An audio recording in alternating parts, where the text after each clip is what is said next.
This is Cleopatra Tersia dengan akhir NPM 2001.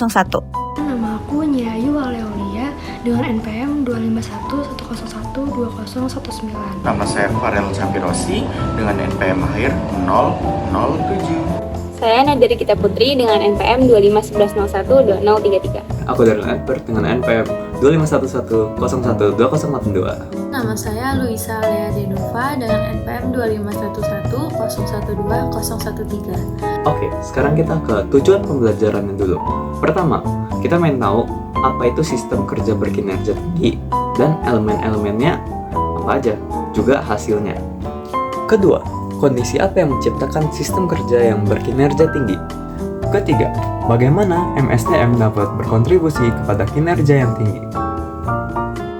Keempat, bagaimana teknologi MSDM dapat berkontribusi kepada sistem kerja berkinerja tinggi. Dan yang terakhir, kelima, yaitu cara mengukur efektivitas manajemen sumber daya manusia. Baiklah, saya akan memberikan selanjutnya kepada teman saya. Pada saat ini, kita membahas peran SDM dalam menciptakan organisasi berkinerja tinggi. SDM berperan dalam mendesain pekerjaan yang efektif. Artinya, setiap karyawan memiliki tugas yang jelas sehingga bisa bekerja secara optimal. Selain itu, SDM juga membuat sistem evaluasi kinerja yang jelas, agar hasil kerja dapat diukur secara adil dan transparan. SDM juga menyelaraskan praktik SDM dengan strategi bisnis, sehingga semua kebijakan yang dibuat mendukung tujuan perusahaan. Tidak kalah penting, SDM juga mendorong kebudayaan kerja kolaboratif agar kerjasama tim bisa berjalan dengan baik. Jadi, keberhasilan HPWS tergantung pada konsisten dan keterpaduan seluruh praktik SDM, bukan hanya satu kebijakan saja. Selanjutnya, kita bahas tantangan dalam implementasi HPWS. Tantangan pertama adalah resistensi terhadap perubahan, karena tidak semua karyawan mudah menerima sistem baru. Yang kedua, kurangnya dukungan manajemen yang bisa menghambat jalannya program. Ketiga, adanya ketidaksesuaian antara strategi bisnis dan praktik SDM, sehingga sistem tidak berjalan maksimal. Selain itu, biaya awal implementasi yang cukup tinggi juga menjadi kendala bagi organisasi. Oleh karena itu, dibutuhkannya komitmen jangka panjang agar HPWS dapat diterapkan secara efektif dan memberi hasil yang optimal. Di sini saya akan menjelaskan tantangan dalam pengelola organisasi. Menciptakan organisasi dengan kinerja tinggi bukanlah hal yang mudah. Diperlukan kolaborasi antara manusia, teknologi, dan juga struktur organisasi. Hal ini menjadi tantangan karena organisasi itu harus mampu memaksimalkan sumber daya dan juga peluang untuk mencapai tujuan.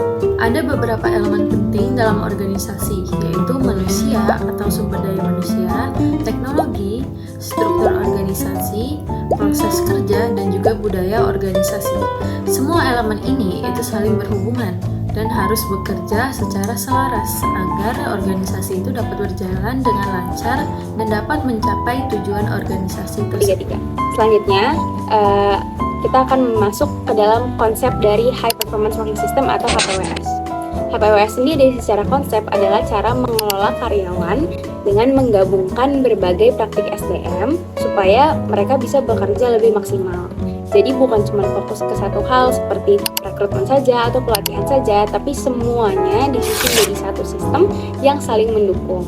Tujuannya apa? Tujuannya agar karyawan tuh punya kemampuan, semangat, dan komitmen yang tinggi dalam bekerja. Contoh di perusahaan modern nih, sekarang karyawan tuh tidak hanya menunggu perintah dari atasan, tapi mereka juga diberikan akses informasi dan kepercayaan untuk mengambil keputusan sendiri agar pekerjaan bisa lebih cepat dan lebih efisien.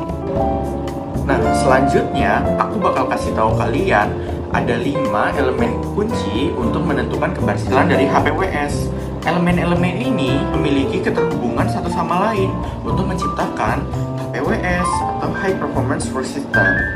Yang pertama ada organizational structure, yaitu setiap perusahaan membutuhkan struktur organisasi yang memfasilitasi kerjasama, bukan hanya hierarki yang kaku. Selanjutnya ada juga task design, yaitu bagaimana pekerjaan tersebut dirancang agar efisien sekaligus memberikan tantangan yang tepat bagi karyawan. Jadi karyawan tersebut akan merasa cocok pekerjaannya. Dan yang ketiga, ada people atau orang yang menjadi inti dari segalanya, mulai dari seleksi yang ketat, pelatihan berkelanjutan, hingga pengembangan dari karir karyawan tersebut. Selanjutnya, setelah dilakukan seleksi, pelatihan hingga pengembangan, dibutuhkan juga reward bagi karyawan agar karyawan tersebut dapat bersemangat bekerja dan mewujudkan high performance work system. Dan yang terakhir, ada information system atau alur informasi yang transparan agar setiap elemen bisa mengambil keputusan berdasarkan data yang akurat. Nah, dari kelima elemen HPWS tadi tentunya memiliki output, yaitu dari sudut pandang karyawan dan sudut pandang perusahaan, yaitu ini. Nah, dari sudut pandang karyawan, yang pertama, karyawan memiliki suatu pekerjaan yang menarik atau interesting jobs. Yang kedua, karyawan juga akan merasa puas dengan pekerjaannya tersebut atau satisfied worker. Nah, selanjutnya, tingkat turnover dari karyawan tersebut akan rendah, sehingga karyawan tidak akan mudah keluar masuk dari suatu perusahaan ketika ia memiliki kepuasan pekerjaan. Selanjutnya, secara bersamaan, inovasi menghasilkan kualitas yang tinggi, yaitu high quality, yang berujung pada kepuasan pelanggan atau satisfied customer. Nah, selanjutnya, dari elemen HPWS itu memiliki hasil akhir, yaitu the bottom line, atau ketika produktivitas meningkat dan biaya menurun, maka organisasi akan mencapai penjualan tertinggi, yaitu higher sales.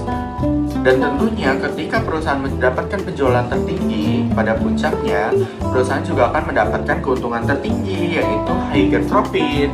Oke, sekarang aku mau menjelaskan tentang dampak dan manfaatnya dari HPWS.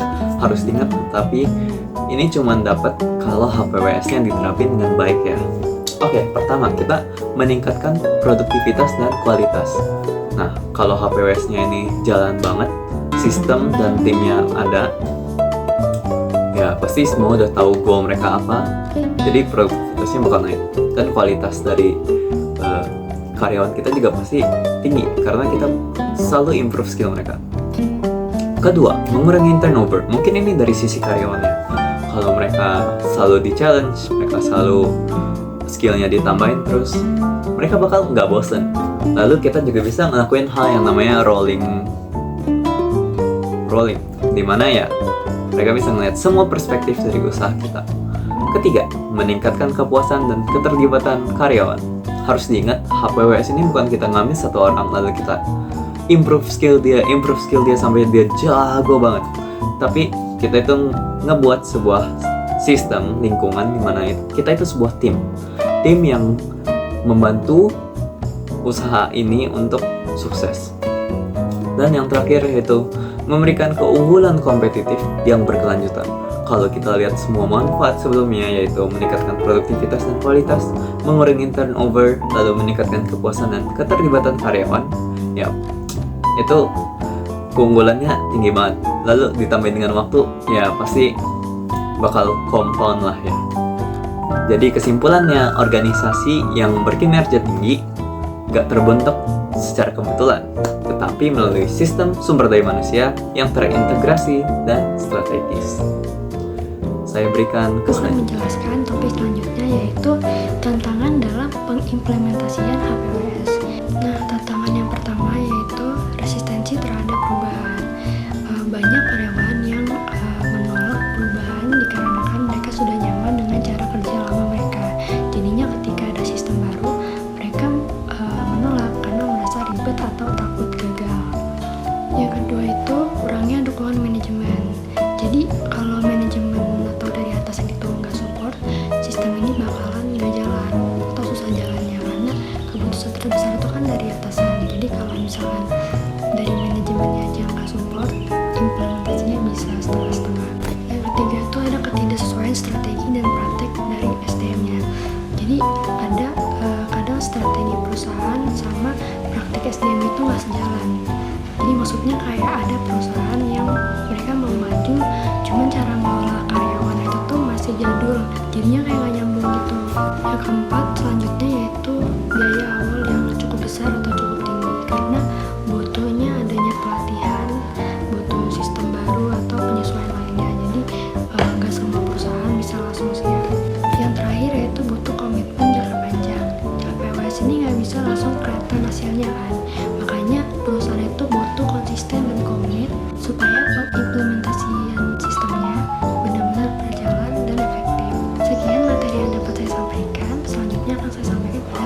Baiklah, kita langsung aja ke kesimpulannya, yaitu High Performance Work System merupakan pendekatan strategis dari manajemen sumber daya manusia yang mengintegrasikan praktik rekrutmen, pengembangan, kompensasi, dan pemberdayaan untuk mendukung tujuan organisasi.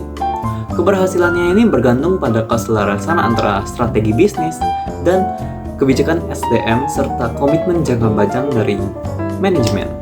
Dengan penerapan yang konsisten, sistem ini dapat meningkatkan produktivitas, kualitas kerja, dan daya saing organisasi secara berkelanjutan. Sepertinya itu saja yang dapat saya berikan. Terima kasih atas perhatiannya.